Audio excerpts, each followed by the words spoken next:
Hello बच्चों, आज हम लोग करंट इलेक्ट्रिसिटी थोड़ा डिस्कस कर लेते हैं।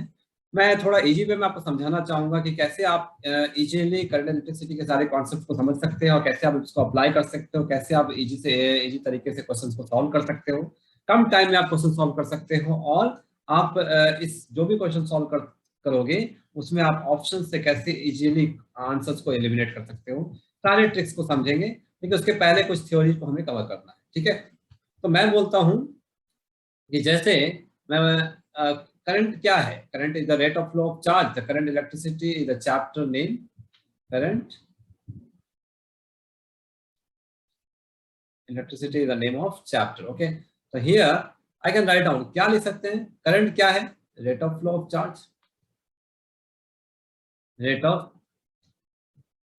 Flow of charge. तो मैं लिख सकता हूं आई इज इक्वल टू क्या, D Q by D T, अगर मैं इंस्टेंटेनियस करंट के बारे में बात करूं, ठीक है। ये आपका इंस्टेंटेनियस करंट है, ठीक है। एंड अगर करंट स्टडी है, ठीक है, करंट स्टडी है तो मैं I equal to Q by T भी लिख सकता हूँ, ठीक है, स्टडी करंट। ओके, करंट आपको पता है चार्ज जो है वो क्वांटाइज्ड होता है, charge equal to Q equal to n e where N belongs to set of natural number, ठीक है।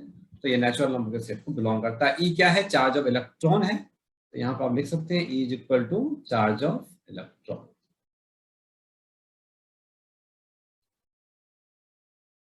ओके, तो उसके बाद मैं अगर पुट करूं वैल्यू तो आई इज इक्वल टू क्या होगा, Q by T is equal to, मैं यहाँ लिख सकता हूँ एनी ओवर टी। आपको, आप लोगों को सबको पता होगा कि इलेक्ट्रॉन का मूवमेंट, अगर ये कंडक्टर है और मैं इसको अगर एक्सटर्नली एक बैटरी से कनेक्ट कर दूं तो यहाँ पर इलेक्ट्रिक फील्ड के कारण, ठीक है, ईएमएफ के कारण यहाँ पर आपका क्या होगा, इलेक्ट्रॉन का मूवमेंट जो होगा वो आपका opposite to the direction of current होगा। करंट आपका पॉजिटिव टर्मिनल से नेगेटिव टर्मिनल की ओर जाएगा और आपका इलेक्ट्रॉन का मूवमेंट उसके अपोजिट डायरेक्शन में होगा। तो यहाँ पर हम लोग जानते हैं कि जब आपका इलेक्ट्रॉन मूव करता है किसी भी कंडक्टिंग वायर में तो वहां पर एक ब्राउनियन मोशन होता है। ब्राउनियन मोशन के कारण, एक्चुअली जिगजैग मोशन को ही ब्राउनियन मोशन कहते हैं, और उसमें आपका इलेक्ट्रॉन के बीच में कॉलिजन्स होते हैं। और उस कॉलिजन्स में इनिशियली अगर अगर आप क्या कर रहे हो, कोई भी इलेक्ट्रिक फील्ड नहीं दिए हो, कोई भी एक्सटर्नल सप्लाई नहीं लगाए हो, तो अब क्या होगा, आपका टोटल इलेक्ट्रॉन जो है सारे रैंडमली मूव करेंगे और यू एवरेज उस केस में जीरो होगा, ठीक है, यू एवरेज जीरो होगा। लेकिन अगर आपने अगर एक एक्सटर्नल फील्ड दे दिया तो वैसे केस में क्या होगा, आपका एक नेट इफेक्टिव डायरेक्शन में आपका सारा इलेक्ट्रॉन मूवमेंट करने लगेगा। तो उसको आप क्या बोल सकते हो कि यहाँ पर एक कांस्टेंट और ड्रिफ्ट वेलोसिटी से इलेक्ट्रॉन का मूवमेंट हो रहा है। और वो ड्रिफ्ट वेलोसिटी कैसे निकालोगे आप, V D equal to what, U plus A T. तो यहाँ पर अगर मैं एवरेज वेलोसिटी मानूं इसको तो V equal to U average equal to zero. Initially मैंने ऑलरेडी बोल दिया है, acceleration into time, relaxation time is the T is the time और tau is the time between the two successive collisions, and therefore the tau is equal to, so I can write down v equal to u plus a tau where u average is equal to 0. Okay, तो मैं अब a कैसे निकालूंगा, अगर आप external electric field दिए हैं तो वहां पर एक्सेलरेशन प्रोड्यूस होगा ही होगा। तो मैं लिख सकता हूं कि f is equal to m into a in the presence of electric field, therefore I can write down q into e। तो अगर ये चार्ज जो है वो इलेक्ट्रॉन है तो मैं लिख सकता हूं कि negative sign of E into capital E. So hence E is equal to negative sign of E capital E divided by M. So I can write down the VD is equal to what? We already calculated here. VD is equal to A into relaxation time, tau. So I can write down, you can substitute the value of the acceleration from the above expression. Okay, so you can write down negative sign E into capital E by M into tau is equal to V. Okay, this is the expression of drift velocity. Okay, जिस velocity से electron move कर रहा है इन इन electric field. चलिए, तो अभी आपने इतना सीखा कि इलेक्ट्रॉन का मूवमेंट हो रहा है। अब अगर इलेक्ट्रॉन को एक टर्मिनल ए से दूसरे टर्मिनल बी तक पहुंचना है तो वो कितना डिस्टेंस कवर करेगा, L equal to V T into T. तो आपको समझ में आया, डिस्टेंस कवर कर रहा है। N equal to V D into T. तो मान लिया कि वी डी एक यूनिफॉर्म वेलोसिटी से यहाँ पर अब मूव कर रहा है, तो अब क्या करेंगे हम लोग कि जैसे आपको एल मिल गया है, आपका एरिया ऑफ क्रॉस सेक्शन है, नंबर ऑफ इलेक्ट्रॉन्स पर यूनिट वॉल्यूम दिया गया है आपको, क्या number of electrons small N equal to number of electrons पर यूनिट वॉल्यूम है। तो मैं अगर मान लेता हूँ small N equal to number of electron पर यूनिट वॉल्यूम है, तो मैं क्या लिखूंगा कि नंबर ऑफ इलेक्ट्रॉन्स कितने होंगे, that is equal to small N into capital V, and V क्या है, तो यहाँ पर आपका हो गया volume, it's not velocity, volume क्या है, एरिया इनटू लेंथ। ठीक है, तो मैं अगर लिख सकता हूँ यहाँ पर कि small N into area into length, length equal to मैं क्या लिखूंगा फ्रॉम, अभी मैंने ऑलरेडी बता दिया आपको, वीडी इंटू टी, तो मैं यहाँ लिख सकता हूँ V D into T. As you know the charge according to quantization of charge Q equal to क्या होता है बच्चों, एन इंटू ई, तो मैं सब्स्टिट्यूट कर देता हूँ वैल्यू को, और ये कैपिटल एन इंटू ई, कोई number of electron capital N मैंने माना है, तो मैं लिख सकता हूँ N A V D into T into E is equal to charge, Q is equal to N E A V D into T. तो फॉर स्टडी करंट मैं बोल सकता हूँ आई इज इक्वल टू क्या होगा, क्यू बाई टी, यहाँ पे put करिए N E A V D into T divided by T, T T अगर कैंसिल कर देंगे तो आई की वैल्यू क्या निकलेगी, Q by T is equal to rate of flow of charge N E A V T.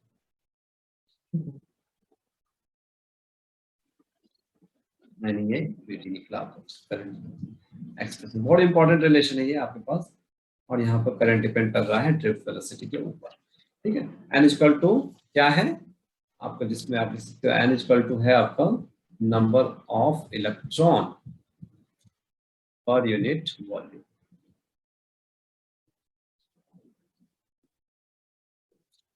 ये क्या है, चार्ज ऑफ इलेक्ट्रॉन, आपको सबको पता है charge of electron 1.6 into 10 negative 19 coulomb होता है।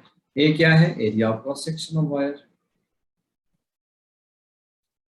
Area of cross section of wire.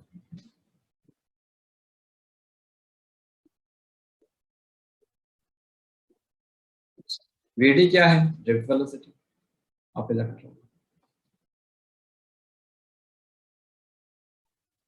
मैं जस्ट रिवीजन करवा रहा हूँ, ठीक है बच्चों, इलेक्ट्रॉन। ठीक है, तो आपके पास आई इज इक्वल टू आया N into E A B D. अगर आप क्या निकालना चाहते हो, आप अगर करंट डेंसिटी निकालना चाहते हो, करंट डेंसिटी का फॉर्मूला क्या होता है, करंट डेंसिटी होता है करंट पर यूनिट एरिया, तो आई बाय ए। तो मैं अगर पुट कर दूं वैल्यूज को, N E A V D divided by area, A got cancel, this is equal to N E V D, ये से डिनोट करते हैं current density N E V D. Okay, तो vector form of Ohm's law क्या है, vector form of Ohm's law, उसको देखेंगे पहले, इंपॉर्टेंट है, vector form of Ohm's law कैसे निकालेंगे बताइए, vector form of Ohm's law.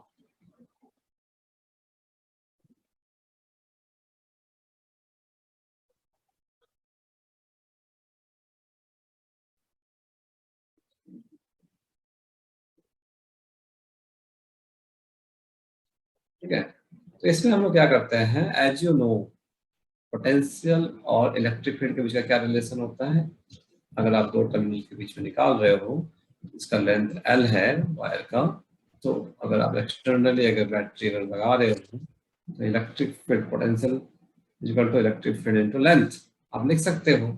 उसके बाद आप जानते हो according to Ohm's law equal to I into R, तो अगर आप आर का वैल्यू पुट कर दो, तो आप जानते हो I equal to R equal to क्या होता है, rho into L over A, मैंने सब्स्टिट्यूट कर दिया। उसके बाद आप जानते हो कि ईवी की जगह अगर आप ये वाला ई एल पुट कर देते हो, E into L equal to I into rho into L upon A, तो यहाँ से आप क्यों क्या क्या क्या कर सकते हो, आप यहाँ से आप कैंसिल भी कर सकते हो, एल एल गॉट कैंसिल, तो यहाँ से क्या आया, E is equal to I over A times rho. I over A मैंने क्या बताया अभी आपको, करंट डेंसिटी, तो E is equal to J into rho. तो मेरे पास आ गया J इज इक्वल टू 1/रो इंटू E।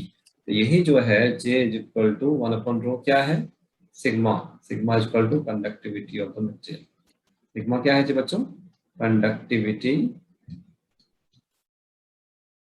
Of material. इस पे आप रजिस्टर बनाए हो कोई भी कंडक्टर, ठीक है। E क्या है, external electric field. Direction of current density और डायरेक्शन ऑफ इलेक्ट्रिक फील्ड दोनों सेम होगा क्योंकि दोनों एक वेक्टर क्वांटिटीज है, ठीक है, क्वांटिटी है। तो यहाँ पर मैं इस तरह से लिख सकता हूँ, the above equation is the vector form of Ohm's law. क्या लिख सकते हैं, the above equation is the vector form of Ohm's law, ठीक है। तो ये इस तरह से आप लिख सकते हैं। तो कुछ क्वेश्चंस अगर मैं डिस्कस करना चाहूंगा, लेट जो मान लीजिए कि आपके पास एक वायर है, उसमें आपका हाँ क्या दिया हुआ है, आपको इलेक्ट्रॉन डेंसिटी दिया गया है, हाँ नंबर ऑफ इलेक्ट्रॉन्स पर यूनिट वॉल्यूम दिया गया है, और उसके बाद आपको एरिया ऑफ क्रॉस सेक्शन दिया हुआ है, उसके बाद आपका ड्रिफ्ट वेलोसिटी दिया गया है।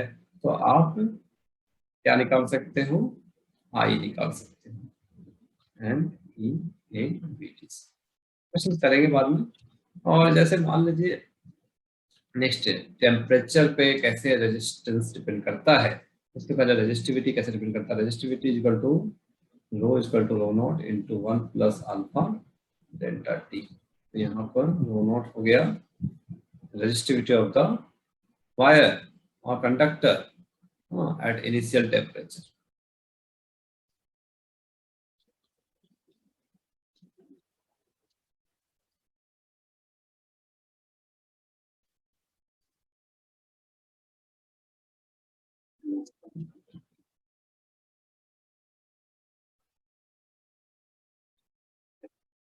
ये आपका हो गया resistivity of conductor at final temperature. मान लेते हैं इनिशियल टेम्परेचर आपका टी नॉट है, फाइनल टेम्परेचर आपका टी है, तो क्या करेंगे आप, डेल टी क्या हो जाएगा आपका, वो हो जाएगा टी माइनस टी, क्योंकि टेम्परेचर राइज किया है। टेम्परेचर राइज किया, अल्फा क्या है जी, अल्फा है कोफिशिएंट ऑफ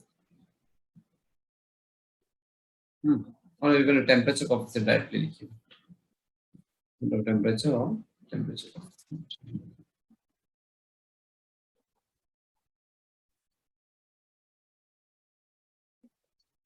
सारी वैल्यू पुट करने से आपको इजीली रेजिस्टिविटी निकल जाएगा।